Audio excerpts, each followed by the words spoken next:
Shabbat Shalom. This past week, we marked the Yahrzeit, the anniversary of the death of my grandmother, my father's mother, Marie Gammi Lebovitz. During this time around Passover each year, we remember three of my grandparents. And so we spend time as a congregation each year getting to know Simon Ba Lebovitz, Papa Nathan Zellman, and today Marie Gammi Lebovitz, all within several weeks of each other.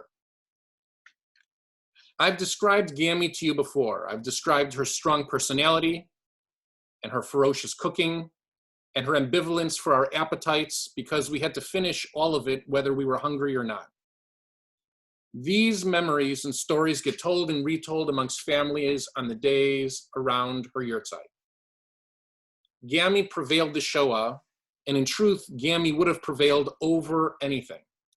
She always knew how to get what she wanted, not only for herself, but for her family.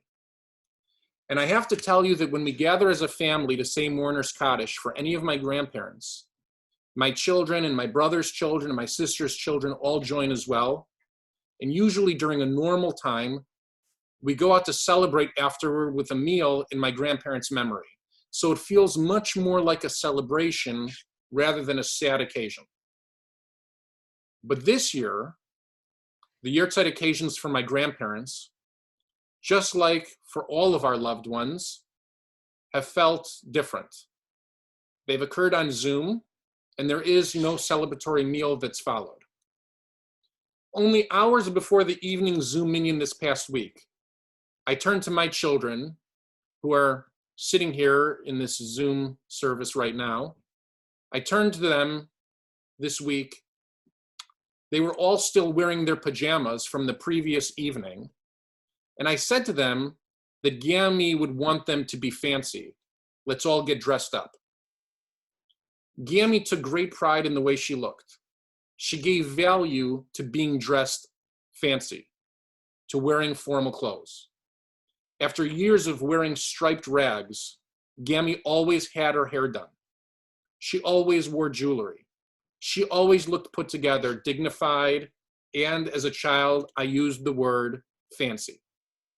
And in Gammi's honor, all of the kids got dressed fancy this week when we recited Mourner's Kaddish for her. Shelby and Maddie even wore scarves from Gammi because Gammi was right. Especially now, there's a merit to formality. There's merit to getting dressed fancy. For us right now in this situation, we should know that there is merit in getting dressed at all. This is a strange message during a time when most of us wear pajamas for far too much of the day, when we can't even tell if most of us are wearing pants. Yet I hear Gammi reminding me to get dressed up nice for shul. And I have no doubt that she'd totally disapprove of my lack of tie during these Zoom services.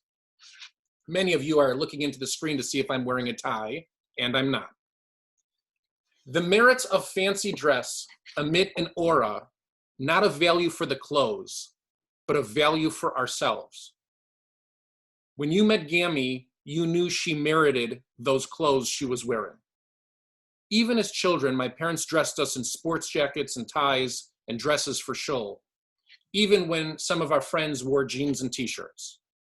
They expected us to inhabit those clothes, to act respectful of being in shul, to know our setting. And I'm afraid all of that slips away when we spend all of our time in 2 or 3 rooms in our pajamas, or at least pajama bottoms. Usually as a treat, Blair and I celebrate Jammi's Shabbat every month or every other month with the kids. And that's when it's only the 5 of us, and all of us dress down and relax and enjoy a very informal Shabbat dinner on a Friday night as a treat. A few weeks ago, Blair and I laughed that we were living in a perpetual Gammi Shabbat. That's why now more than ever, we have to follow Gammi's lead. After much of her life was spent without food, she enjoyed an abundance of it for her and her family. After much of her life was spent working to create a new life for her and her family, she enjoyed being served at a restaurant. After much of her life was spent suffering, she enjoyed celebrating simchas, joyous occasions. Family, food, joy, success were all important to Gammi after a dark period of suffering. During this time of isolation for us, we have to occasionally eat differently. We have to differentiate times as special. This is the first principle of Judaism, the differentiation of time between Kodesh of Shabbat, the holiness of Shabbat, and Chol, or the normalcy of weekday life. We cannot allow life to mesh into one long jammy Shabbat, or even worse, God forbid, one long week of jammies and eating dinner in front of the TV without Shabbat at all. There is a merit in formal Shabbat dinner. There's a merit in changing one's clothes for different occasions, even when we're all in our homes, even if its purpose is to keep us a little bit more sane, so all these days don't blend together. Gammi allowed her experiences during the Shoah and the challenging times that followed to change her, but never define her. We have to allow our experiences now to change us, but not define us. This week, I've heard more and more voices warning us of the dangers of the pandemic, and more voices warning us of the dangers of isolation, of prolonged societal shutdown. We've seen protests around the country on both sides. We must listen to medical experts that continue to encourage us to stay at home. And we must acknowledge that there's heavy societal and spiritual cost that we're paying by staying at home. In addition to tzedakah, to help alleviate the pains of the shutdown, Blair and I have tried to support those that rely on us for weekly payment, even if we don't use their service as often or at all. We've tried to order takeout from kosher restaurants. If you can afford to help support business during these times, especially Jewish businesses, I'm making this plea with you on Shabbat because it's that important. Go out and support kosher restaurants.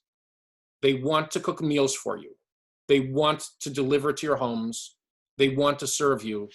Please consider ordering from them. If you have children, speak to them about the merits of supporting one another's health, as well as supporting one another's dignity. Social distancing can actually bring us closer together than ever before. The first step is waking up in the morning and saying, Modeh Ani, I am grateful for my lot in this world, in which so many others have it so much worse right now. And the second step is changing out of our pajamas, putting on pants, and acknowledging that every day, each of us has something to offer the world, even in isolation, some way of helping a loved one or neighbor, some means by which we can help the community. We can differentiate the days by enjoying different food, enjoying a different book, attending one of our many classes at the synagogue virtually, even studying a new piece of Torah. This experience will change us.